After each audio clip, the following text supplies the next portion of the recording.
여러분, 안녕하세요.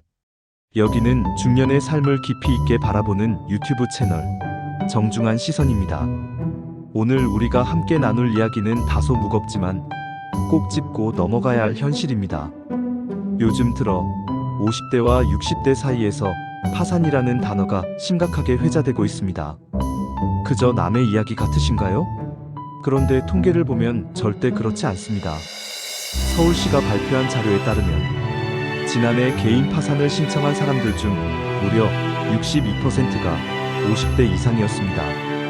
그중 60대는 39.6%, 50대는 22.7%를 차지했죠. 특히 충격적인 건 파산 신청자의 68%가 1인 가구였다는 사실입니다. 고립된 생활 속에서 누구에게 손도 내밀 수 없는 상황에서 이들이 선택할 수 있었던 마지막 수단이 바로 파산이었습니다. 게다가 파산 신청자 중 다중채무자의 비율은 62.7%로 여러 군데에서 빚을 진 상태였습니다. 74.5%는 생활비조차 감당하지 못해 파산을 신청했다고 답했습니다. 이는 단순한 채무 문제가 아니라 삶의 기본 조건이 무너지고 있다는 뜻입니다.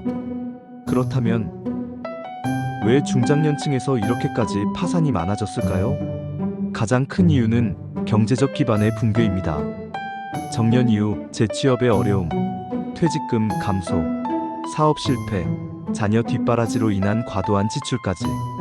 은퇴를 했다고 해서 소비가 멈추는 건 아니지만 소득은 뚝 끊기고 지출은 여전한 상황이 반복되면 결국 감당이 안 되는 거죠. 특히 요즘은 고령화 사회로 접어들면서 기대 수명이 길어졌는데 노후 소득은 따라가지 못하고 있어요. 이른바 소득 크레바스 현상입니다. 게다가 50대 이후에는 직업을 구하는 것도 쉽지 않습니다. 기업들은 젊은 인력을 선호하고 중장년층은 경력은 많지만 높은 임금을 요구한다는 편견 속에서 소외되고 있습니다. 실제로 62세의 김모 씨는 퇴직 후 치킨집을 창업했지만 2년 만에 폐업했고 월세와 사교육비로 인한 대출이 쌓여 결국 파산 신청을 했습니다. 또한 58세 여성 박모 씨는 남편의 장기 요양과 자녀 결혼 자금 문제로 신용카드 돌려막기를 하다 신용불량자가 되었고 결국 혼자서 1인 가구로 살며 생계에 허덕이고 있습니다.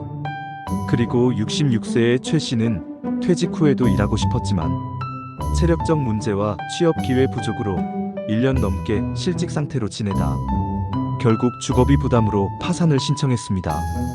이처럼 5060 세대는 단순히 은퇴한 세대가 아닌 경제적으로도 심리적으로도 매우 취약한 상태에 놓여 있습니다.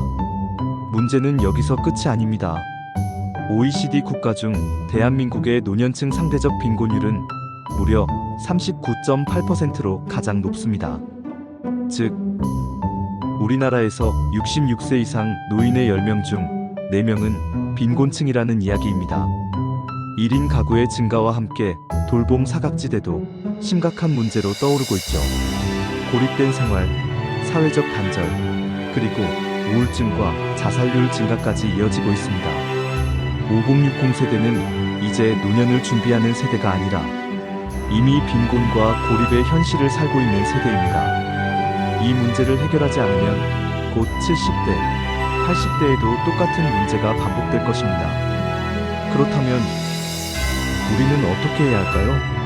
먼저 제도적으로는 중장년층 재취업 기회 확대, 실효성 있는 노후연금제도 개편이 필요합니다. 또한 고립된 5060 세대와 연결될 수 있는 지역 커뮤니티 확대, 금융 상담, 정신건강 지원 같은 실질적 정책도 함께 따라야 합니다. 정서적 지원도 중요합니다. 5060 세대는 많은 걸 이미 감내해온 세대입니다. 자녀를 키우고 부모를 봉양하고 사회의 중추 역할을 해왔습니다. 이제는 그분들에게 사회가 손을 내밀어야 할 때입니다. 무엇보다 중요한 건 우리 주변의 50대, 60대를 더 이상 은퇴한 사람으로만 보지 않는 것입니다. 이들은 지금도 누군가의 부모이고 또 누군가의 이웃이며 사회의 일원입니다. 오늘 이야기를 들으시면서 혹시 떠오르는 얼굴이 있으신가요? 아니면 지금 나 자신의 이야기처럼 들리셨나요? 정중한 시선은 앞으로도 이처럼 무심히 지나칠 수 없는 이야기를 여러분과 함께 공감하며 나누고자 합니다. 구독과 좋아요, 알림 설정으로 당신의 시선도 함께 정중해지길 바랍니다. 감사합니다.